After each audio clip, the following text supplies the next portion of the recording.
C minor Nocturne has the most intense narration. When the accompaniment pattern is based on this leap of the sixth on the general tenth, in a way calling for the leap of the sixth interval in the melody.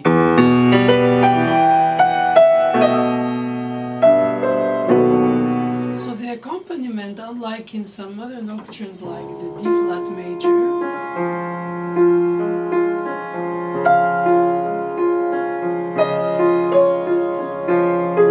or the C sharp minor,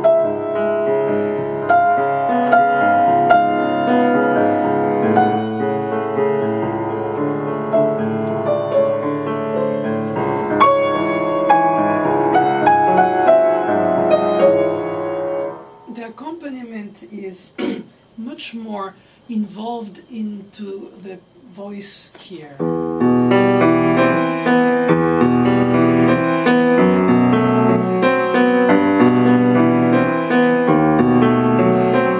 It's so beautifully displayed, stretched on the tenth rather than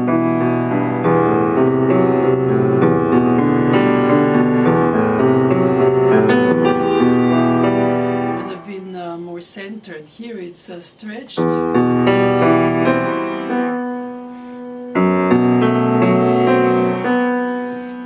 the bass line itself, if you take each bar, 2 beats of each, has a melodic line of its own.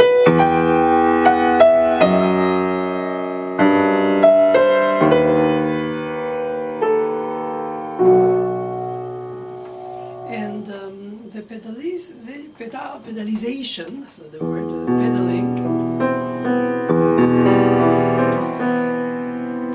needs to hold a little bit more of its notes in order to create a sense of regret of leaving the appoggiatura of the C to B and keeping them kissing together.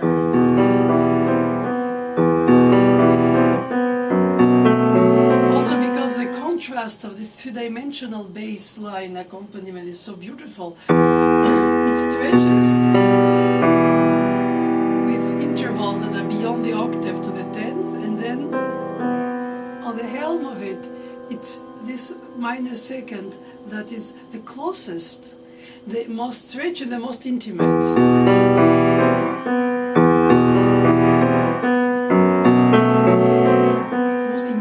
Accompaniment pattern, which in fact is so involved into the right hand that it becomes a second voice.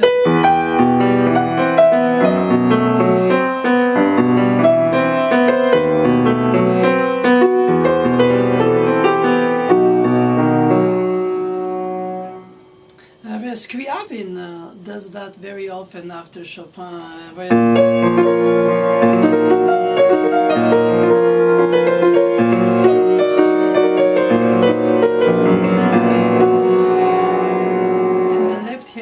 Thumb crosses over the right hands in Scriabin and hugs the two, overlap, interlace. It's obvious. And the chordal as well.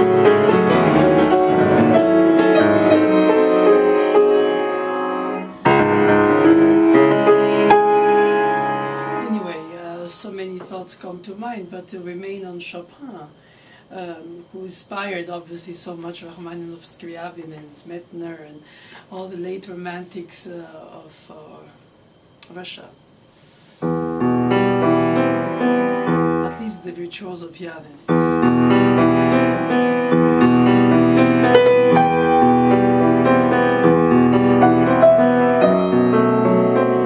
I suggest a fingering 5-2-1, 5-2-3, and keep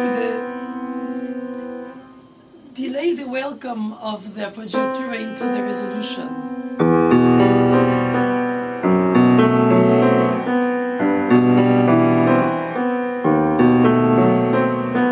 And I think that this is the moment where speak of rubato.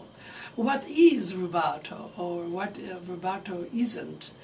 If anything, rubato is a sense of dwelling over a few notes in order to taste them and send them towards their next note.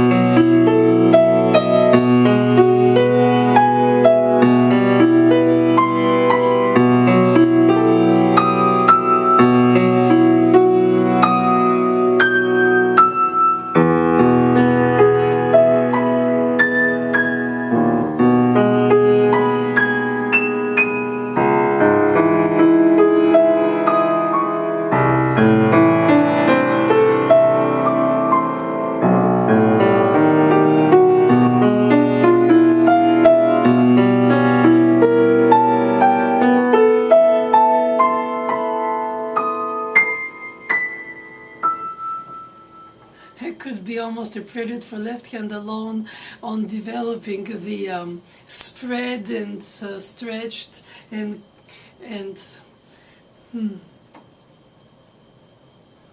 it's like almost a veil on the wind, left hand pattern. The rubato would be, of course, take more time at some notes and less on others. It's the difference between recitation and free speech.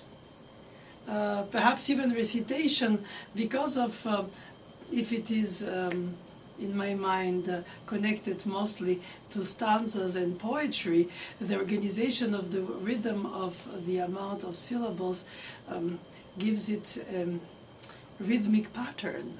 Whenever normally free speech, like we just do now, obviously, takes some time between words and less between others, either because one searches for the word, either because one wants to mean the word more and delays it. And so at some point it becomes affected, at some point it's natural. It so much depends of the situation. And the rests are part of the words as well of the notes.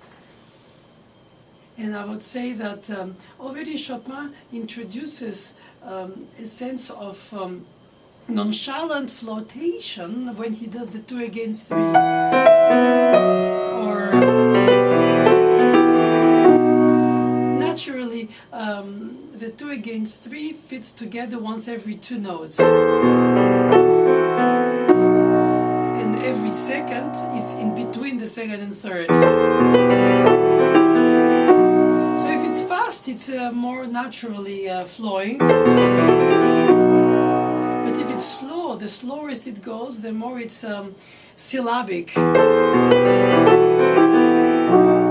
And if it's overstretched, it becomes phonetic. Syllables that are sounds, but they don't connect so much to meaning of words. They become just like baby talk. The danger of rubato is that it overindulges the delay of everything. I'm going to just take the time to exhale on this note and on this. And of course, Cortot introduced us with not only him, but probably we sort of trace it to him when we refer to it, to the slight delay between the bass note and the melody to bring the melody out.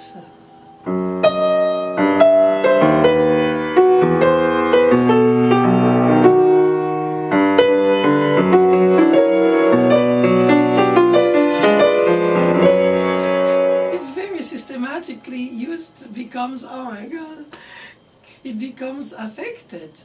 But it is true that Chopin himself, by adding the grace note on the first note, with the leap of the sixth, which is the expression of love, and already in the pattern of the accompaniment, as I said earlier, delay raise the factor that first G, if he had started,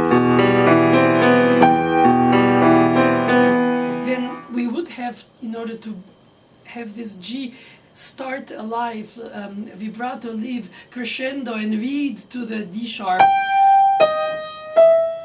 we would have had to do.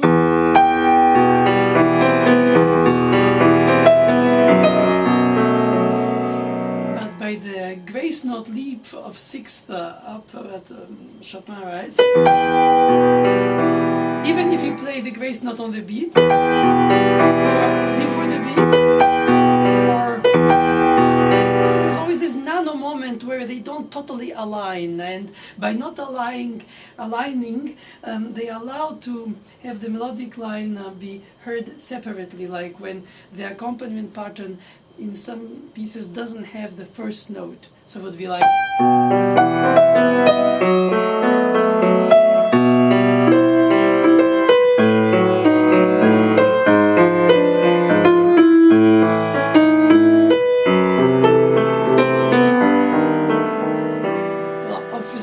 Here he has the downbeat, and the downbeat is a beautiful deep bass. In E minor is the beginning of Brahms' E minor sonata for cello.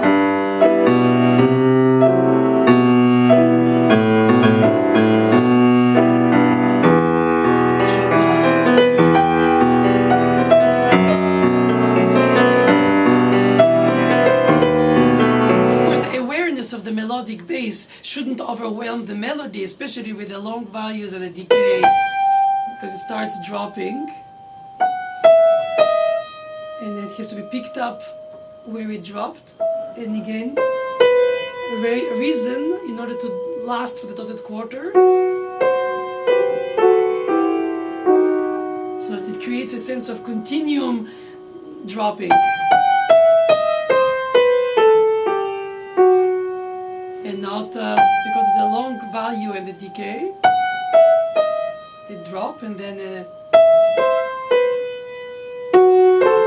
other words, the exit of the long value has to be picked up at the level where it arrives and risen again. 2, 3, in order to continue. So the illusion is that it holds itself like a bow on the strings, and the vibrato sustain the sound, not always swallow the sound,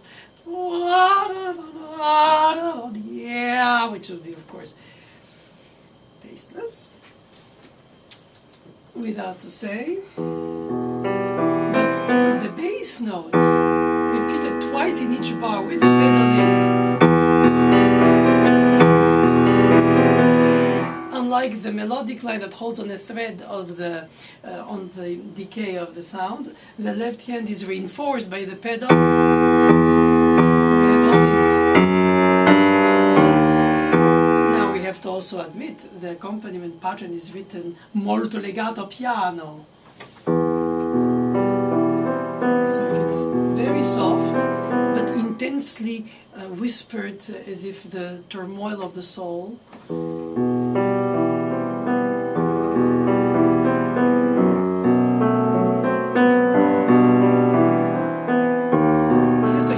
Of inner agitation, and I think it's the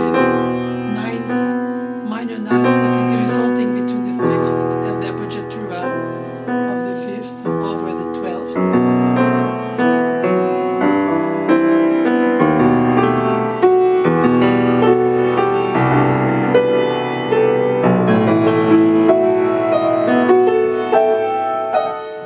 The sense of lament that comes from that drop of the appoggiatura.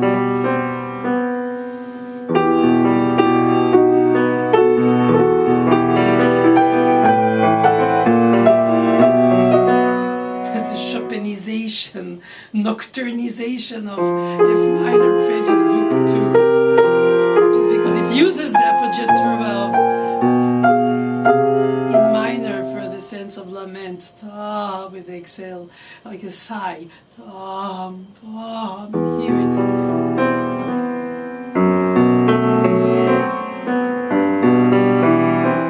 When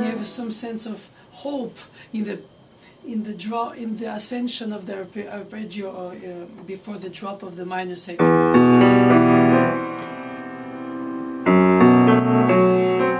You feel like going in one thrust up and then have just a little setback by the appoggiatura that is bittersweet. It's the bitter part of the sweet chord. This is the bitter, this is the sweet, this is the bitter. And the bass, and the harmony, and the appoggiatura. In a way, the accompaniment has so many levels of complexity in its construction, while simply melted and merging in traffic of for the melody by being all piano.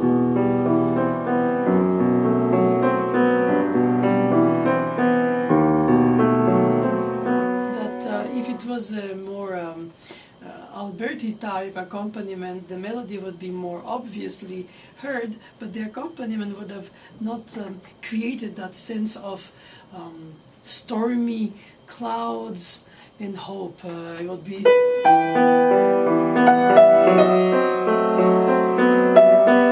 perhaps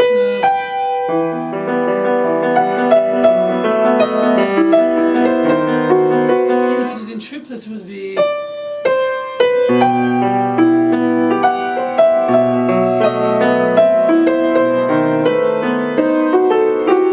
well, in any case, that's not exactly what happened. The melody in step motions, very singing, very close to each other notes. No big leaps, except that grace not in the opening. Is a downbeat pattern. In both cases, we hear the melody starts with a downbeat and reaches the next downbeat, of which is reaching the next downbeat. And the second group of 4 bars starts on downbeat 2. So in fact, it's not upbeat melodic pattern. It's not like Beethoven, but it's really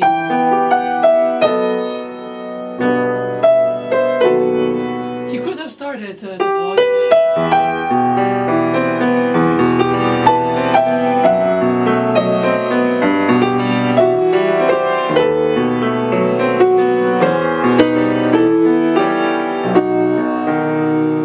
dissonances, but it was mostly about my example here for what he didn't do is how come it's not an upbeat melody. It's a downbeat melody. It starts on the exhaling. Pick up breath and so it sighs. So when the second group of 4 bars ascends, drops to satellite situation on B dominant. Then we have a bridge. But this bridge doesn't mean it's an upbeat melody. The theme restarts with the phrasing on the sforzando or the mezzo sforzando on that octavization. So it's only a bridge, a single note. Octaves, not and I think it's very important to take into account that through the nocturne, the melodic agogic, the syntax of the phraseology is downbeatish, which gives it a sense since the beginning till the end of exhaling. Okay, oh my God. What will I do? I'm such a sorrow in this. It's cheesy to put words of feelings on it because it's grander than that, and I'm just reducing it. But just for the sake of the very trivial example, even in major.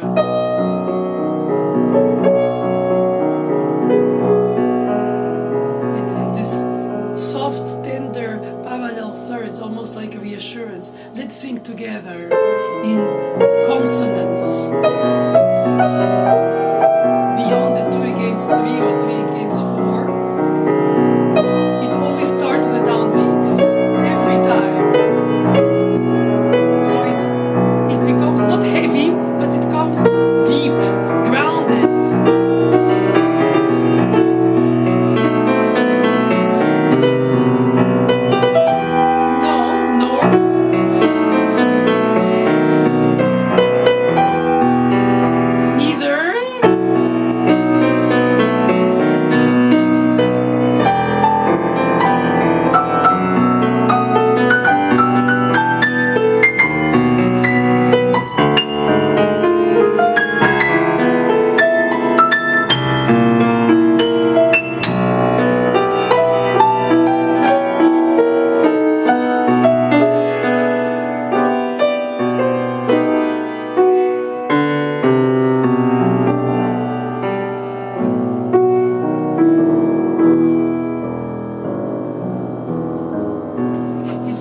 So tempting to constantly prolong the mood, the feeling of this section into something more. Of course, it's forbidden, if not tolerated, but for inner job, not for outer job, not to show. But I'm sure most pianists who practice it at some point do it, just because the intensity, I believe, of the inspiration is so powerful, and the concision of the 2 pages is so breathtaking because of the intensity of the content. So it keeps needing to be diluted in more.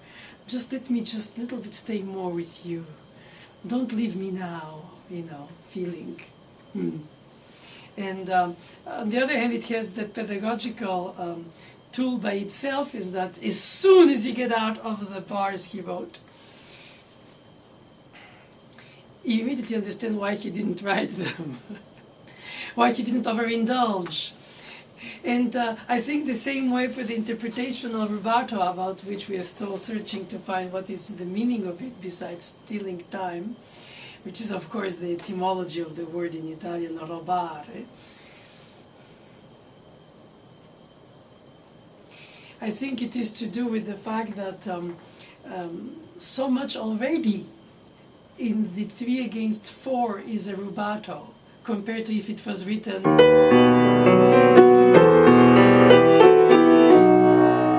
and then would have to add some disconnected or disjointed 2 hands positions like corto, just to mean it more, ta. But when he already writes 2 against 3 or 3 against 4, it feels already like it's because of the second of the 2 fits between the second and the third, and not exactly between, rather on the right wall of the second of the 3, in other words in anticipation, instead of rather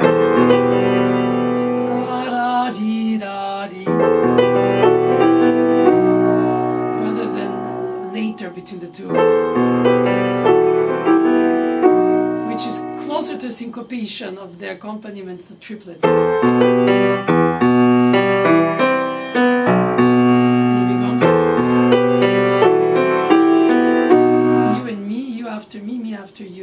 It's very subtle, the 2 against 3, like I encourage students to practice scales.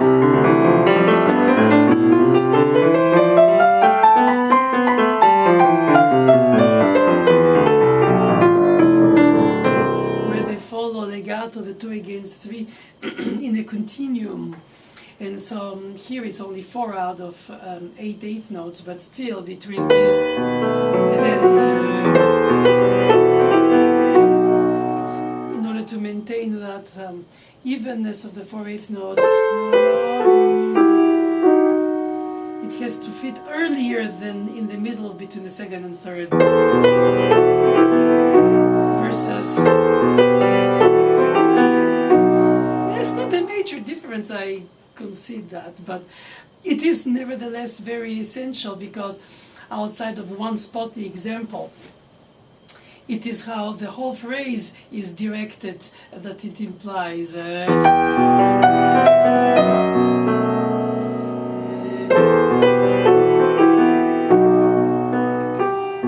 way the phrase flows from its source to its decay.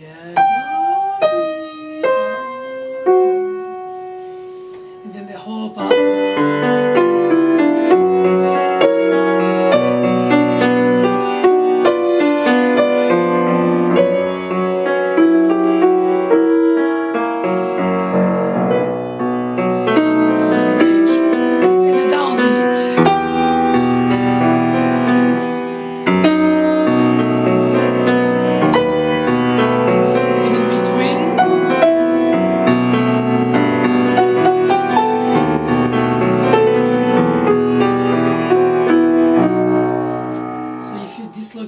By omitting the downbeat colons and you put the energy in the passing tones without the B obviously, then putting them together it becomes like a bowed one direction, and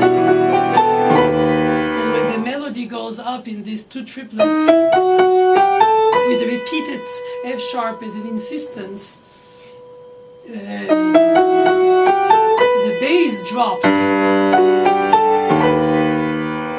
So he uses very Bachish, like the contrapuntal directions in different opposed or very rarely parallel melodic bass and melody itself. Bass rises when the melody drops. Bass drops when melody rises. And of course the bass is not written in stems, it's not even written in half notes, it's not written as the counterpart of the melody, in the notation at least. But in the pedalization, it becomes that by default, not by defect. It becomes defective when it's too loud. In other words, the problem in interpretation is that the awareness of all these elements, the vibrato of the melody, the length of melody sound hinted or suggested or really brought out of the melodic bass, the harmonization with the stretched open sixth up in their explanation, or stretched to seventh with tritone. All these intervals have incredible resonance in our psyche by their tensions or their releases between their alterations or major or minors. And all this is so true. And at the same time, if you are so constantly aware as a performer of all these elements that are part of this universe, then you don't just feel the enjoyment of the breeze on the wind on the arm, or the caress on the cheek, or the pain of the loss that is not to be explained because of this, organized by that, triggered by this, stretched by that, the rhetoric of this, the agogic of that. All this is so true, but it becomes too much.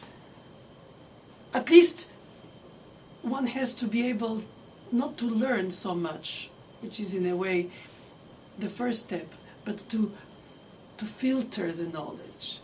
As my teacher told me after 10 years studying with her, you should forget everything you learned. It's like politeness. You don't think of being polite if you really accepted the rules of politeness, which is not natural to a child, because he's given a candy and eats it and enjoys it, thinking I'm the king of the world or the queen. I'm owed that. And of course you have to have parents help you understand that this is a kind gesture and you should thank for that.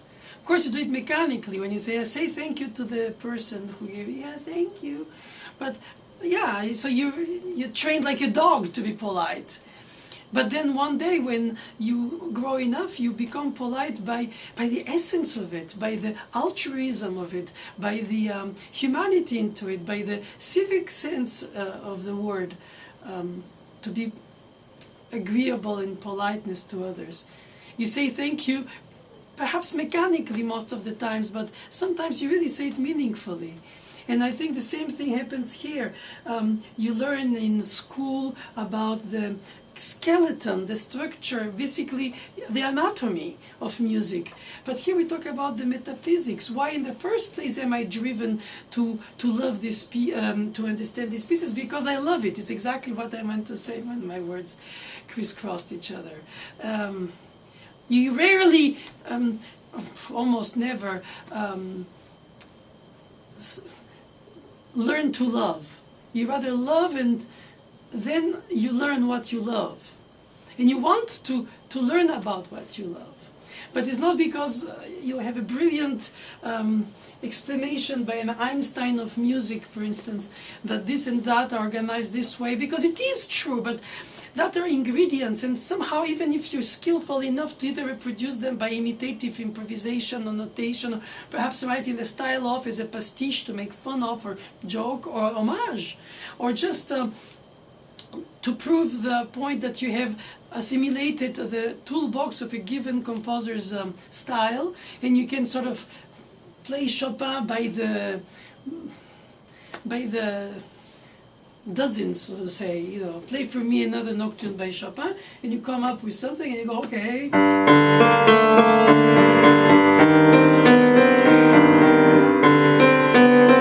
Because it's badly imitative of this pattern, and I go.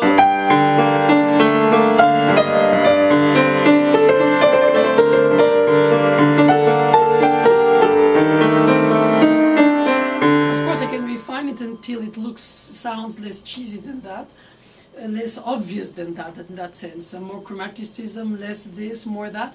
And so you study, you learn, but so ultimately either you're going to mirror it or imitate it, either you're going to perform it just because the notes are written there and you do, but it's not because you understand it that you play it movingly.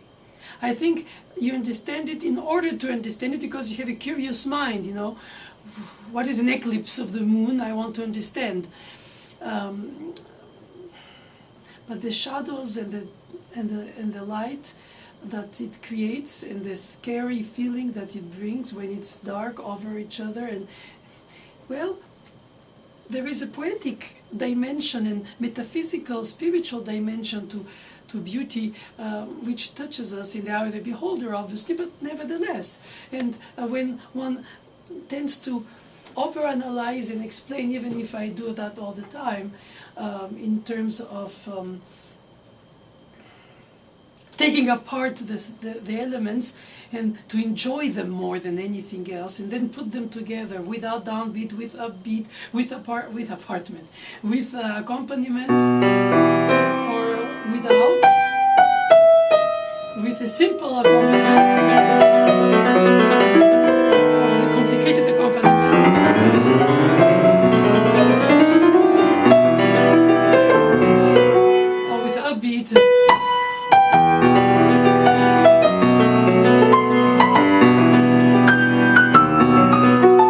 And then by understanding by these counterexamples how it could have gone with the different elements that he didn't use or could have used or used in other pieces of no upbeat or yes upbeat, accompaniment with stretch or not, the pedalization coming into the redundance of the harmonization, and then you have the rubato on top of that, that is sort of like the icing on the cake, that is sort of the personal statement of the emotional state of the mood of the piece as you think it is, slightly swaying this way, slightly swaying that way, but not staying straight, and how much you sway and how much you don't, or you should or you shouldn't, and where should you allow it, and where is the punctuation, every 4 bars, every 8 bars, where is the climax. Okay, you can write it all down, put harmonization patterns and say, okay, 1 5 4 1 1 2 4 5 1, then modulation to B minor, which is the dominant, in return. All I'm trying to say is that it is the most necessary to imagine first when you look at the score, since it's our only connection to the composer's idea, hint, or we want to believe it was his hint or his idea. And so we sort of penetrate the DNA of his thought process. The melodic, the harmonic, the rhythmic, the pattern, the structure, the proportions in length, in space, in display. And once we take in account all these elements, then we start playing it. And then I think we should forget it and just let the music bring us and sort of inhale the music and follow the smell. Especially when he's going into the third return, third stanza, more decorated.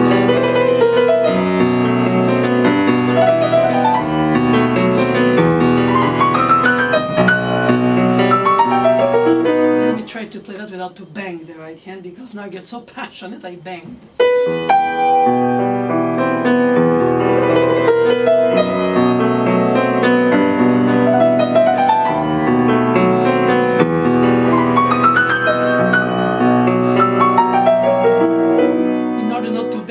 Play from close up. But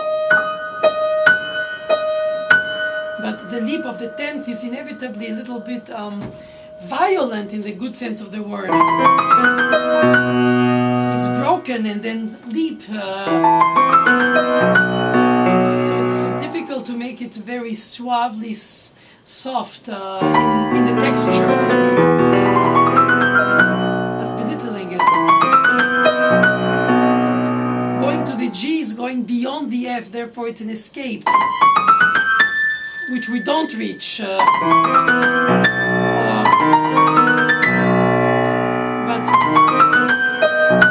so in a way, the F sharp is the peak of this quintolet, of the sextolet, but at the same time, it's a peak that drops by a semi-step. So it's a yes, yes, but no.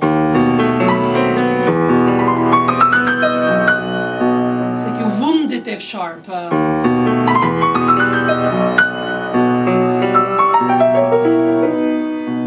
With a pregnant rest.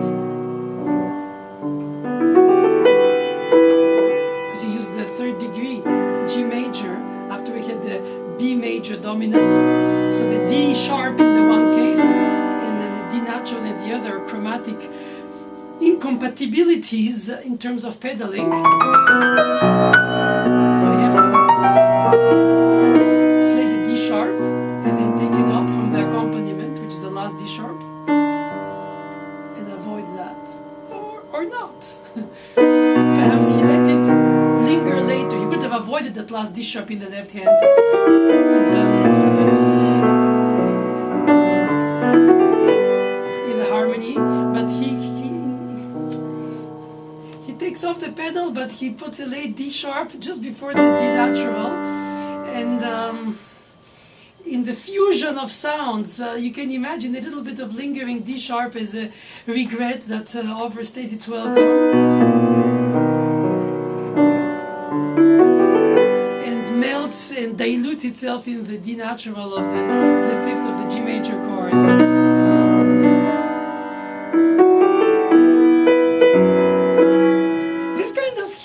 Are very interesting to observe, because even if the composer took off the pedal earlier but left that D sharp so close to the D natural of the downbeat of the next bar,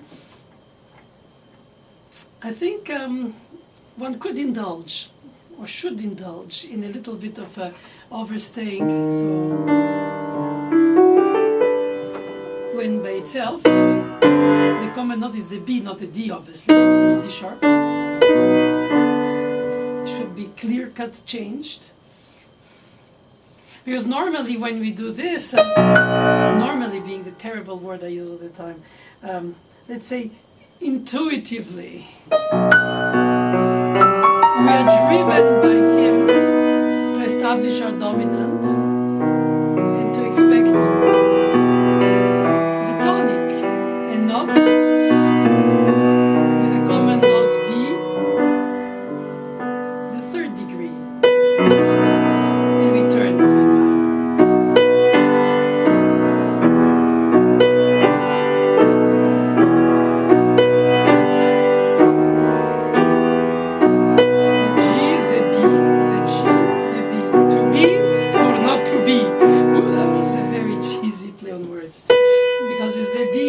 common. To be or not to be. To be or not to be. To be minor, to be major.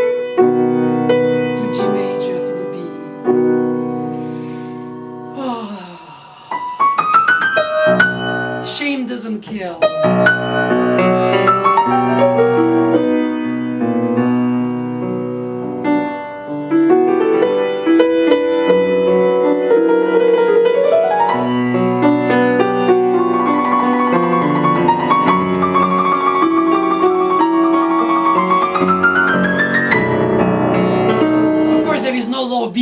And Chopin didn't have such an on his instrument, and it gives the impression of the exponential expansion that is so chromatically up and so leaping down. We hope by octaves, and here by inches of the minor seconds, which was the opening. The leap up by two consecutive sixths, and a closed second.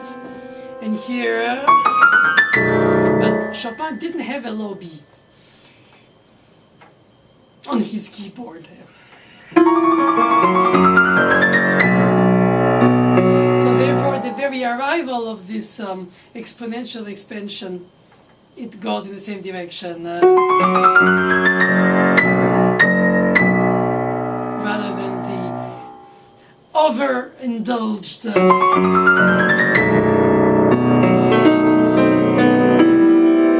Beethoven was alive and he would have done this. If Chopin was alive, he would have done this. With the modern piano, he would have liked to take advantage of it. Or not. We don't know. We will never know because obviously chronologically it's a nonsense. But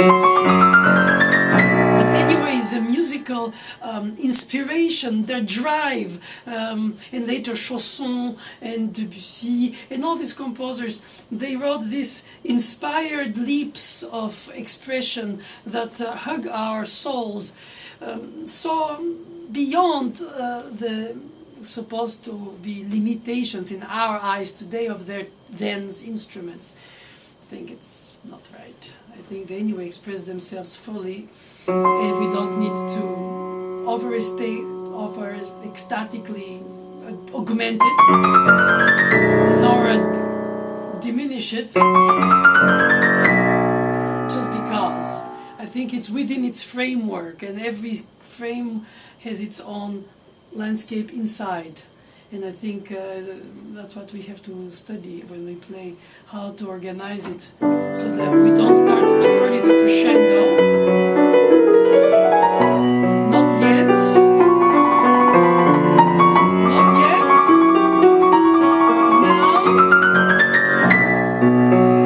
Now, if we can sustain that intensity without to crescendo overly easy, let the expression overwhelm us, then we don't bang in the high register, because obviously at some point the piano is only a hammered instrument and the short high notes cannot be long, like in 109.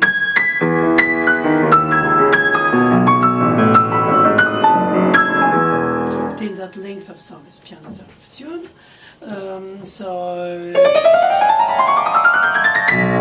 Double octave. The last statement in minor.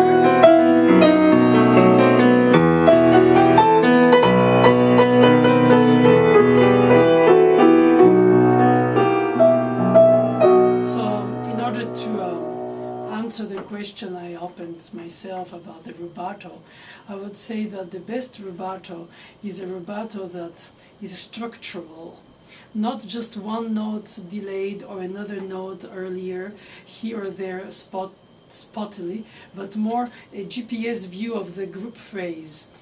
So for instance, in major, we have second beat, the next first beat, which will be the third beat of a superstructure, fourth, fifth beat, sixth beat, seventh beat, and eighth beat. So we should take it in account as such.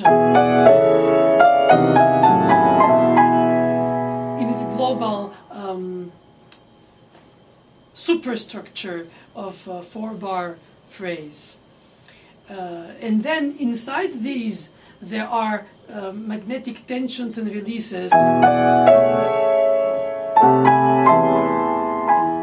towards the second, going to the major closing, and then reopening in the two directions, returning minor, half minor, minor 6, major 3rd. So in that structure of 4 large bars of 4/4 in 8 half notes, we could do a 1, 2, 3 half note towards the 3rd, a bit leaning forward, and then towards the end of the phrase, when paradoxically he has more notes written because they're not in half notes but in 1/4-8 notes, slow down and catch back what we leaned forward by rushing slightly, and relax it and slow down slightly to reconnect with the beat. So that we should still have the amount of 8 half notes, even if the second to third is a bit closer, therefore 5th to 6th is a bit larger. Of course, that's a bit too much predetermining the detail, because then it will sound perhaps a bit fragmented.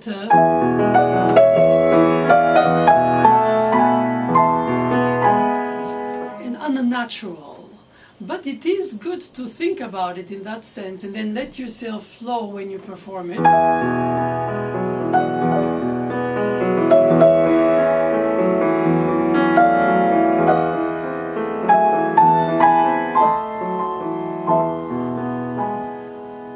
That's what I feel rubato should be. Is not something that makes you feel seasick when you hear it or play it. Constantly swaying from one accelerando to one ritenuto, to name the words a little bit, perhaps bluntly, the things, but something more of seamless motion, a seamless oscillation around the beat that is very, very gently there, just rocking us, or perhaps almost like babies cradled.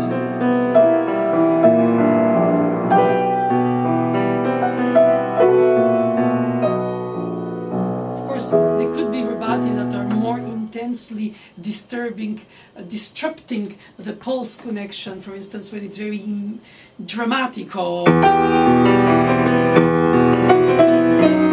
these octaves now, these alarming repeated notes, and the chromatic descent under. It's something alarming, something that grabs you to your chest, to your soul. I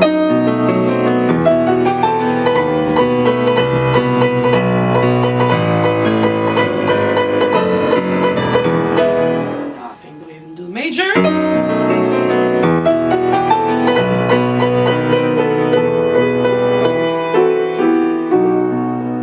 I think this rubato being this accelerando towards the first repeated B series of octaves, and then relaxing to the last one, so we'll dropping to that. It seems clearly to me that that is the moment of a more extroverted rubato. Whenever the one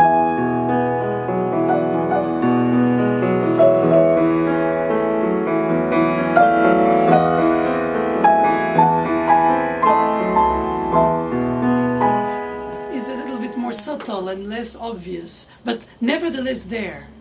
And I think that it's so interesting to observe how some pianists play what to some other pianists the rubato would be exaggerated, unnatural, overstated, and not advisable. Then that exaggeration to the one is natural to the other, and the way they render it is so personal. It's almost like their voice, their body, their own complexion is different from each other, and the charisma, the personal charisma of one pianist who would play imaginally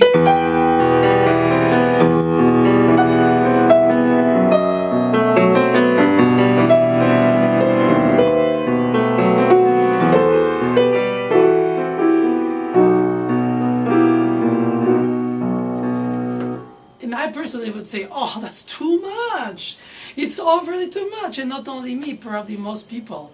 But then for some people, this is the expression of intense emotion, socio-cultural situation, placed in a given context of sufferance, of association of Chopin's suggested sufferance in the E minor chromaticism, and the person who plays on sufferance, if it's wartime or some terrible ordeal or dear loss.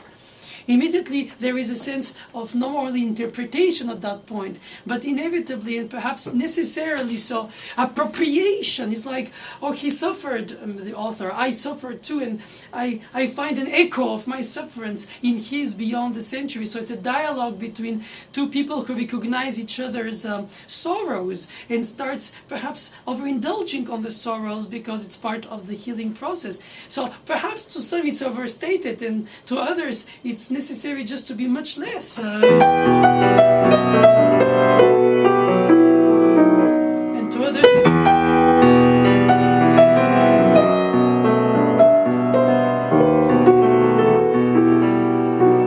it even depends how you place it in the program. If it's between a Beethoven sonata and, let's say, a Prokofiev sonata, perhaps you take more time to express it because they tend to be less rubato.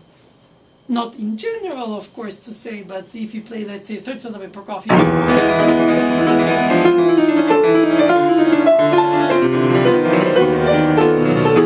in the beginning you play, let's say, the Rubinstein, the Waldstein,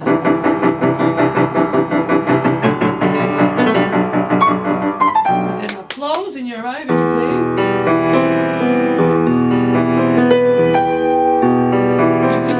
From this structured beats and bars and organization of First Viennese School, or of modernism with its, modernism of Prokofiev today is relative term, but it's still, compared to Beethoven, toccata-like system of writing, very percussive for the piano, Bartok and so forth.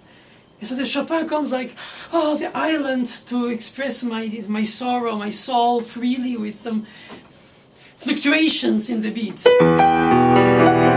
So in the context of a Haydn and a Prokofiev, for instance, or Beethoven and a Bartok, yes. But then if you is in a context of a program in which you have Scriabin, who sort of it's terrible to say continuator of Chopin, because it's not true. It's much more than that, but still, in some aspects, it comes from that DNA, so who doesn't? Even Fauré.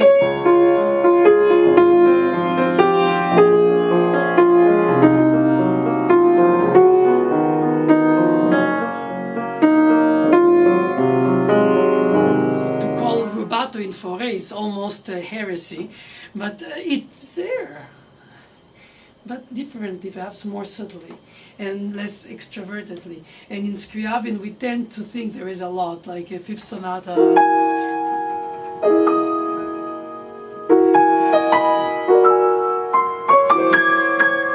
the wandering soul, should I not? Ecstasy, as he calls it himself. So you feel like playing it straighter in comparison, in contrast. So it's like the food depends on the sauce. If you feels enough soft, salt, dry, wet, bittersweet. I think that we cannot and we shouldn't freeze the choice of the rubato, not two, but the suggested vibrato. The rubato shouldn't be an effect per se or an end by itself, like let me play Chopin as a drunk zigzagger, because it's supposed to have rubato at any, just it's what it says, in Bach in tempo, because Bach is organized chaos of nature. It's mechanical playing of Bach, and then Chopin will be like, that's a cliches, because you could very well play Bach, sorry, not with F natural, and follow the drops of the subphrases with a little hint of the new phrase, so it don't have to be always taka taka taka taka taka taka tam. It can be tam pa and here can be.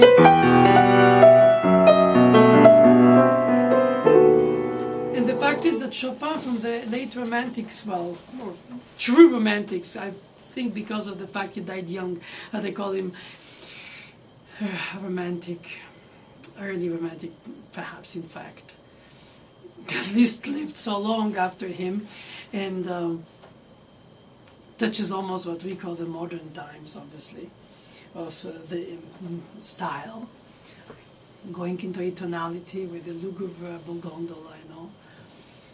But that's another story. The fact is that Chopin, from this 19th century musicians, since born in 1810, Liszt 1811, Mendelssohn 1809, so in these early days, birth of the 19th century, contemporaries, three of them,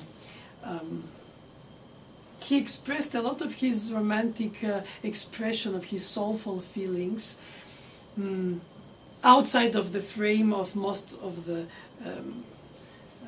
formal frame, while when he wrote a sonata, he remained within the frame very much like a child observing the rules. And Liszt broke them in his cyclical form of the sonata. Chopin wrote them in 4 movements and all. And I think in many aspects Chopin is probably the most Baroque romantic composer, or the most Bach-inspired romantic composer. Not that Liszt wasn't, since he wrote even a fantasy and fugue for organ, I think, I'm not sure the title, on BACH. I mean, who didn't inspire themselves from Bach? We all come from Bach in tonal worlds and beyond. But at least Chopin, when he writes his pieces, he sort of writes them by 12, starts in C major, the etudes, the preludes, well, not always, but it does, more or less. I mean, he doesn't follow that rule till the end, but he searches for this classical feeling, which we call Baroque today, in his time. So his organization of the bars and the melody and the group of beats are very structured. So 4 bars plus 4, 8. Of course, he's dressed in 2 against 3s, he's dressed in leaps, in delays, in grace notes. So all kinds of effects to break that kind of symmetrical organization of 4, 4, 4 bars for the structure of the phrase. But when you scrape it all out, it becomes what it is, which is a very, to us, classical, but I think neo-Baroque. Like an aria of a Bach cantata would be, or like the aria of the slow movement of the Italian concerto.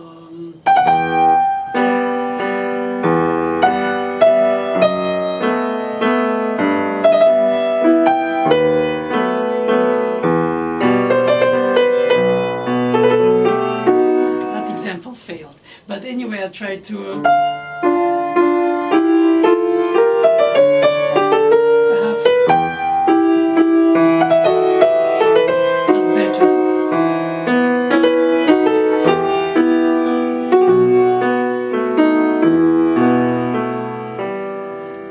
In other words, if you strip it from its romantic era clothes, it is a Bach piece in that sense, or a skeletal Bach piece, with the harmonic progression and the pattern of reproducing the harmony by 2 times in each bar. So it gives a sense of pacing like we have in Bach.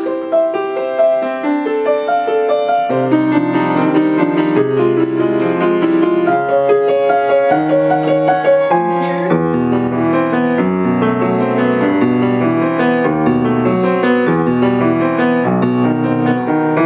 So we have this kind of rolling, arpeggiated rolling, and of the harmony being there, 2 by repeated by each bar. So it has this kind of settled left hand in terms of the harmonic progression, not in terms of the drop and the leap and the hug and the kiss, of the intervals, I mean, of course, compared to the melodic line, which soars like a bird in the sky.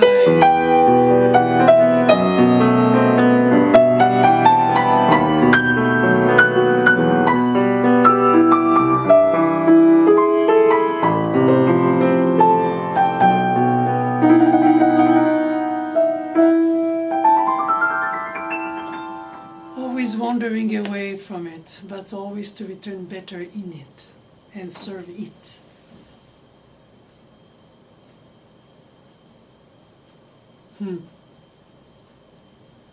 It's a boomerang that keeps coming back to you.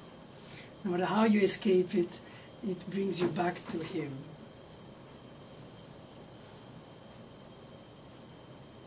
Thank you.